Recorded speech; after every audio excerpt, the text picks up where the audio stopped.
নমস্কাৰ আসাম হিষ্ট্ৰীৰ উন্নতি পাৰ্টলৈ সকলোকে স্বাগতম জনাইছোঁ আজি এই টপিকত এপিএসসি প্ৰিলিমছত অহা কেইটামান ইম্পৰ্টেণ্ট কোৱেশ্যন ইয়াতে সংলগ্ন হৈছে যি আপকামিং এডিআৰিৰ কাৰণে বিশেষ ইম্পৰ্টেণ্ট গতিকে আপোনালোকে চাই আছে বিশ্বাসী বন্ধু ভিডিঅ' যদি ভাল পায় লাইক কৰিবলৈ নাপাহৰিব কমেণ্ট কৰিবলৈ নাপাহৰিব আৰু চেনেলটো যদি ছাবস্ক্ৰাইব কৰা নাই ছাবস্ক্ৰাইব কৰি দিবলৈ নাপাহৰিব আহকচোন আজি প্ৰথম প্ৰশ্নটো চাওঁ অসমৰ পুৰণি নাম কি What was the ancient name of Assam? শুদ্ধ উত্তৰটো কমেণ্ট কৰক What was the ancient name of Assam? অসমৰ পুৰণি নাম কি অপশ্যন কেইটা চাই শুদ্ধ উত্তৰ দিয়ক হয় শুদ্ধ উত্তৰটো হৈছে অপশ্যন সি প্ৰাগজ্যোতিষ ওকে প্ৰাগজ্যোতিষ হৈছে আমাৰ অসমৰ পুৰণি নাম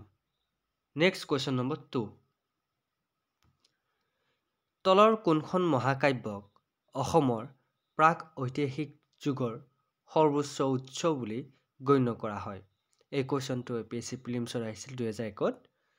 Which one of the following epics is considered the highest source of the prehistory period of Assam যিসকলে ৰাতি দেৰিলৈকে পঢ়ে তেওঁলোকক বহুত ধন্যবাদ আপোনালোকে কষ্ট কৰিছে ভাল লাগিছে আৰু এইটো ভিডিঅ' যদি ৰাতি 10:57 যদি মই বনাব পাৰিছো আপোনালোকে নিশ্চয়কৈ এইটো ভিডিঅ' 11টা বজাত 12টা বজাতো আপোনালোকে চাব পাৰিব মই ভাবো কাৰণ আপোনালোকে পঢ়ি আছে আৰু এই ৰাতিৰ সময়ত ভিডিঅ'টো দিয়াৰ এটাই উদ্দেশ্য হ'ল যিখিনি কোৱেশ্যন মই আজি লৈছো আপোনালোকে মেমৰাইজ কৰি ল'ব পাৰিব মনত থাকিব আৰু আপোনালোকে কেতিয়াও নাপাহৰে ৰাতিৰ পৰিৱেশটো শান্ত ওকে ইয়াৰ শুদ্ধ উত্তৰটো হৈছে option B is the right answer Kalika Purana okay Kalika পুৰাণখন হ'ল অসমৰ আটাইতকৈ কি আছিল অসমৰ ঐতিহাসিক যুগৰ সৰ্বোচ্চ উৎস বুলি গণ্য কৰা হয় ইখনক নেক্সট কোৱেশ্যন নম্বৰ 3 অসমৰ প্ৰথম ঐতিহাসিক বংশৰ নাম কি The earliest historical dynasty of Assam was that of the APSC প্ৰিলিমছত 2011ত আহিছিল এইটো কোৱেশ্যন অসমৰ প্ৰথম ঐতিহাসিক বংশৰ নাম কি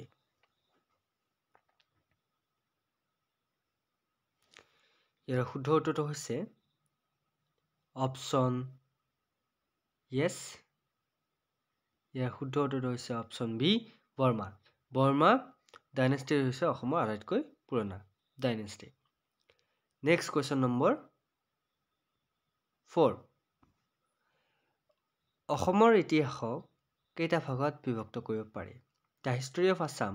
can be divided into how many years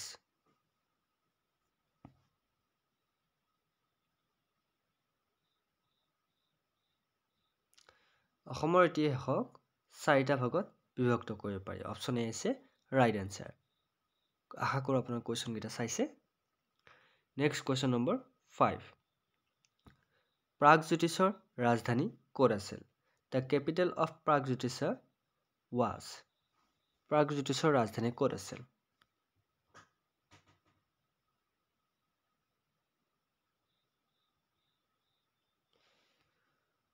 ইয়াৰ শুদ্ধ উত্তৰটো হৈছে অপশ্যন বি প্ৰাগজ্যোতিষপুৰ প্ৰাগজ্যোতিষৰ ৰাজধানী প্ৰাগজ্যোতিষপুৰ আছিল ওকে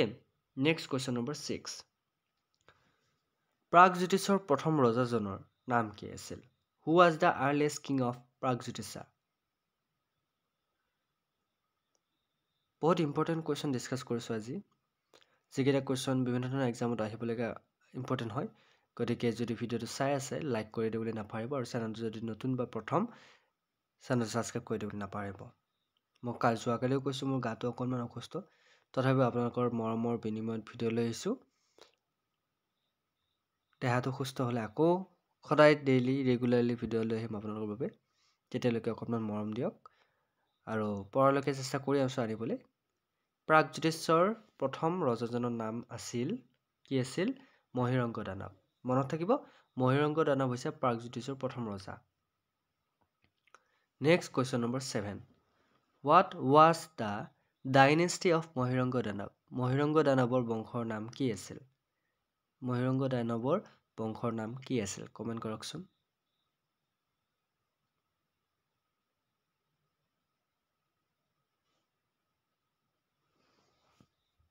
মহীৰংগ দানৱৰ বংশৰ নাম আছিল দানৱ ডাইনেষ্টি গতিকে অপশ্যন আহিছে ৰাইট আনচাৰ মনত থাকিব দানৱ ডাইনেষ্টি নেক্সট কুৱেশ্যন নম্বৰ 8 দানৱ বংশ কোনে প্ৰতিষ্ঠা কৰিছিল হু এষ্টাব্লিছ দানৱ ডাইনেষ্টি দানৱ বংশ কোনে প্ৰতিষ্ঠা কৰিছিল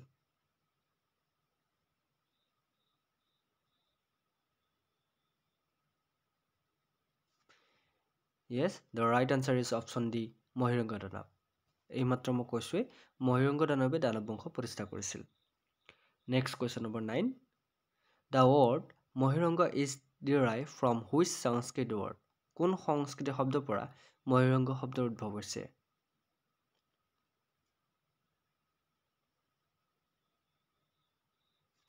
ইয়াৰ শুদ্ধ উত্তৰটো হৈছে মাইৰাং মাইৰাং শব্দৰ পৰা মহীৰংগ শব্দৰ উদ্ভৱ হৈছে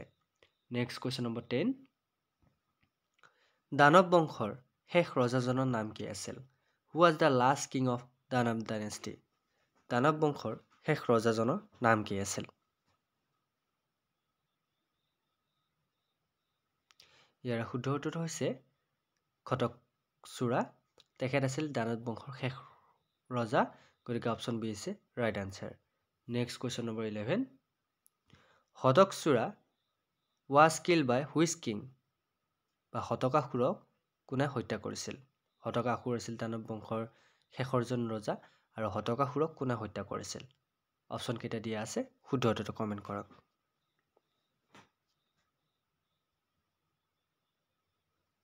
yes ইয়াৰ শুদ্ধ উত্তৰটো হৈছে শতকাসুৰক হত্যা কৰিছিল নৰকাসুৰে অপশ্যন এ আছে right answer next question number 2 শতকাসুৰ দেশৰ শাসক আছিল শতকাসুৰ was the ruler of কোন বংশৰ শাসক আছিল শতকাসুৰ বা কোৰ শাসক আছিল কোন বংশ নহয় কোৰ শাসক আছিল শতকাসুৰ ইয়াৰ শুদ্ধ উত্তৰটো হৈছে কিৰাতৰ শাসক আছিল শতকাসুৰ নেক্সট কুৱেশ্যন নম্বৰ 13 বহুত ইম্পৰ্টেন্ট কুৱেশ্যন লৈ আছো আসাম হিষ্ট্ৰীৰ পৰা গতিকে হিষ্ট্ৰীৰ পাৰ্ট গিটা চাবলৈ নাপাহৰিব ৰামায়ণৰ মতে অমূৰ্ত ৰাজ কোনখন ৰাজ্যৰ প্ৰতিষ্ঠাপক আছিল according to Ramayana অমূৰ্ত Raj was the founder of the kingdom of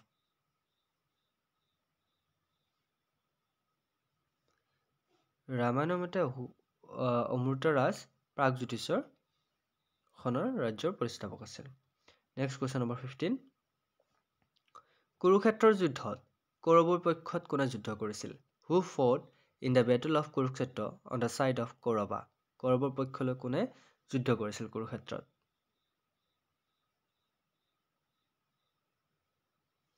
ইয়াৰ শুদ্ধ উত্তৰটো হৈছে ভগদত্তই কৌৰৱৰ পক্ষলৈ কুৰুক্ষেত্ৰত যুদ্ধ কৰিছিল next question number 16 who was Bhagadatta কোন আছিল আহিব পাৰে কোৱেশ্যনটো আমি ভগদত্তৰ বিষয়ে পঢ়িছো কিন্তু ভগদত্ত কোন আছিল হয়তো নাজানো বহুতে নাজানে গেট 4 পৰীক্ষাত বহুতে ভুল কৰি থৈ আহিব 100% সৰ যদি নাজানে জানি লওক ভগদত্ত আছিল নৰকাৰ পুত্ৰ কামৰূপৰ ৰজা নৰকাৰ পুত্ৰ আছিল ভগদত্ত ওকে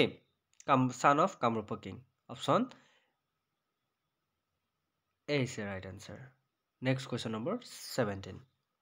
ঘটোৎকচ কোন আছিল who was ঘটোৎকচ কোন আছিল বা কাৰ পুত্ৰ আছিল ঘটোৎকচ আছিল ভীমৰ পুত্ৰ গতিকে son of ভীম গতিকে ভীমৰ পুত্ৰ বুলি ক'লে আপোনালোকে নাম জানি ভীমৰ পুত্ৰ বুলি ক'লে কাৰ নাম মনত ৰাখিব ঘটোৎকচ হৈছে ভীমৰ পুত্ৰ ওকে নেক্সট কুৱেশ্যন নম্বৰ 18 প্ৰাগজ্যোতিষৰ আদিম শাসকসকল আছিল কি আছিল the earliest rulers of Pragjyotish belongs to the কি আছিল প্ৰাগজ্যোতিষৰ আদিম শাসকসকল আছিল yes কি আছিল তেওঁলোক আছিল দানৱ ডাইনেষ্টি কোন আছিল প্ৰাগজ্যোতিষৰ আদিম শাসকসকল দানৱ ডাইনেষ্টি আছিল okay option B is right answer next question number 19 who was the founder of the Bhuma Naraka line ভৌম নৰকা লাইনৰ প্ৰতিষ্ঠাপক কোন আছিল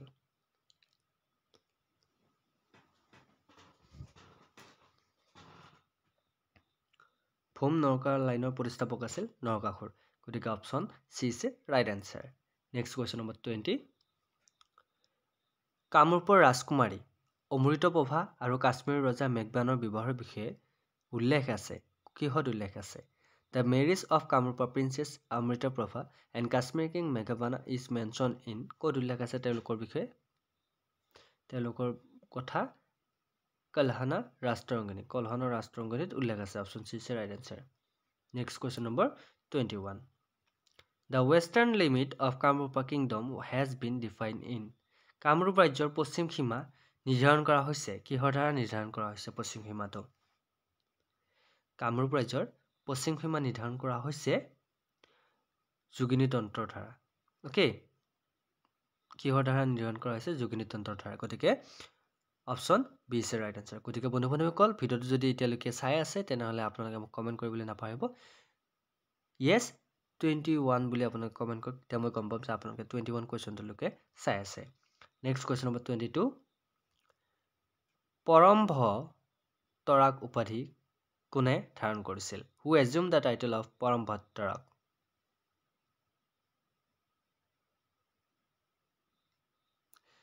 এই উপাধিটো গ্ৰহণ কৰিছিল হৰ্ষবৰ্ধনে কোনে গ্ৰহণ কৰিছিল পৰমভ তৰাক উপাধি হৰ্ষবৰ্ধনে গ্ৰহণ কৰিছিল অপশ্যন এ আছে right answer next question number 23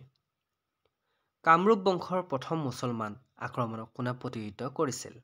who resisted the first Muslim invasion of the Kamrup dynasty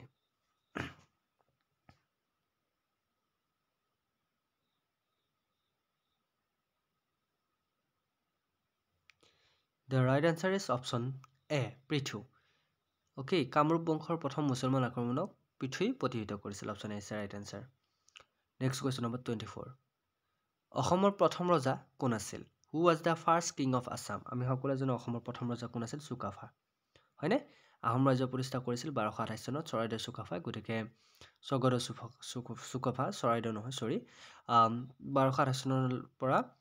1268 চনলৈকে তেখেতে শাসন কৰিছিল গতিকে মনত থাকিব আহোমৰ ৰাজ্য প্ৰতিষ্ঠাপক বা অসমৰ প্ৰথম ৰজা আছিল Sukaphaa next question number 25 Koch ৰজাসকলৰ ভিতৰত কোন আছিল সৰ্বশ্ৰেষ্ঠ who was the greatest among the Koch king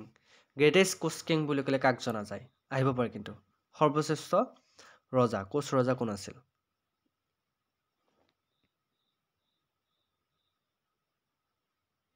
আমাৰ সকলোৰে মুখে আছে কোন আছিল নৰনাৰায়ণ আছিল কোচ ৰজাৰ প্ৰতিষ্ঠাপক আৰু তেখেতে আছিল সৰ্বশ্ৰেষ্ঠ নেক্সট কোৱেশ্চন নম্বৰ 26 চিলাৰায় আৰু নৰনাৰায়ণ কেতিয়া আহোমৰ গড়গাঁৱৰ ৰাজধানী চহৰত প্ৰৱেশ কৰিছিল when did Chilarai and Naranarayan enter Gargaon capital city of the Ahoms কেতিয়া প্ৰৱেশ কৰিছিল বাৰু চিলাৰায় আৰু নৰনাৰায়ণ গড়গাঁৱত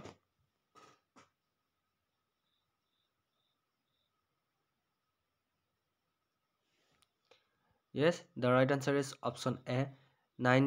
in 1563 AD. Chilarai and Noronay entered Gorgao, the capital city of Ahom, after a military victory. Soon, therefore, they entered into a peace treaty with the Ahoms and returns and Coach Bihar. তেওঁলোকে শান্তি চুক্তি কৰিবলৈ আহিছিল চিলাৰাই নৰনাৰায়ণ গড়গাঁৱত next question number 27 sir সাদুল্লাৰ মন্ত্ৰালয় কেতিয়া গঠন হৈছিল when was sir Saadullah's ministry formed sir সাদুল্লাৰ মন্ত্ৰালয় কেতিয়া গঠন হৈছিল ইয়াৰ শুদ্ধ উত্তৰটো হৈছে অপশ্যন বি 1937 চনত ছাৰ সাদুল্লাহ মন্ত্ৰালয় গঠন হৈছিল Sir Syed Mohammad Sadullah was the Prime Minister of Assam in British in India 1937 তেওঁ Prime Minister আছিল আহোমৰ ৰাজধানী গড়গাঁৱত কেতিয়া প্ৰৱেশ কৰিছিল মিৰ জুমলা when did Mir Jumla enter the Ahom capital Gargaon আহোমৰ ৰাজধানী আছিল কি আছিল গড়গাঁও আৰু তেতিয়া মিৰ জুমলা কেতিয়া আহোমৰ ৰাজধানী গড়গাঁৱত প্ৰৱেশ কৰিছিল কোন চনত আহিব পাৰে কিন্তু পৰীক্ষাত মই যেকেইটা কোৱেশ্চন আজিলৈকে মই ডিসকাস কৰিছো গোটেইকেইটা ইম্পৰ্টেন্ট আপোনালোকে চাবলৈ নাপাহৰিব আগৰ ভিডিঅ' পৰা আৰু আসামীৰ বুকৰ সিৰিজটো চাবলৈ নাপাহৰিব যিসকলে এই সিৰিজটো ভালকৈ চাইছে তেওঁলোকে গম পাব যে আমি কিমান কোৱেশ্চন ডিসকাস কৰিছো আৰু লগতে লুচেন জিকে সিৰিজটো চাবলৈ নাপাহৰিব আনকমন কোৱেশ্চন বহুত ইম্পৰ্টেন্ট কোৱেশ্চন আমি ডিসকাস কৰিছো ইয়াৰ শুদ্ধ উত্তৰটো হৈছে অপশ্যন এ মাৰ্চ 1662 মিৰ জুমলা আহোম ৰাজ্য গড়গাঁৱত প্ৰৱেশ কৰিছিল নেক্সট কোৱেশ্চন নম্বৰ 29 খিলাজাৰি ঘাট সন্ধি স্বাক্ষৰিত হৈছিল কিমান চনত দ্য ট্ৰেটি অফ খিলাজাৰি ঘাট was signed in কেতিয়া স্বাক্ষৰ হৈছিল খিলাজাৰি ঘাট সন্ধি এই চুক্তিখন স্বাক্ষৰ হৈছিল জানুৱাৰী 1663 চনত next question number 30 the treaty of Khilajari was signed between Khilajari Ghat সন্ধি কাৰ মাজত স্বাক্ষৰিত হৈছিল খিলাজাৰী ঘাট সন্ধিখন স্বাক্ষৰ হৈছিল কাৰ মাজত বাৰু য়েছ খিলাজাৰী ঘাটখন স্বাক্ষৰ হৈছিল মিৰ জুমলা আৰু আহোমৰ ৰজাৰ মাজত এই চুক্তিখন স্বাক্ষৰিত হৈছিল গতিকে বন্ধুসকল চাবলৈ নাপাব আমাৰ বিশ্বাসী বন্ধু চেনেলটো আজি 30টা কুৱেশ্যন লৈছোঁ সম্পূৰ্ণ 15 মিনিটত গতিকে ভিডিঅ'টো যদি ভাল লাগিছে লাইক কৰিব কমেণ্ট কৰিব আৰু বিশ্বাসী বন্ধু চেনেলটো ছাবস্ক্ৰাইব কৰি দিবলৈ নাপাব আজিলৈ মানে আছাম হিষ্ট্ৰী চিৰিজৰ অন্য এটা ভিডিঅ'ত আকৌ লগ পোৱাৰ প্ৰতিশ্ৰুতিৰে জয় হিন্দ জয় অসম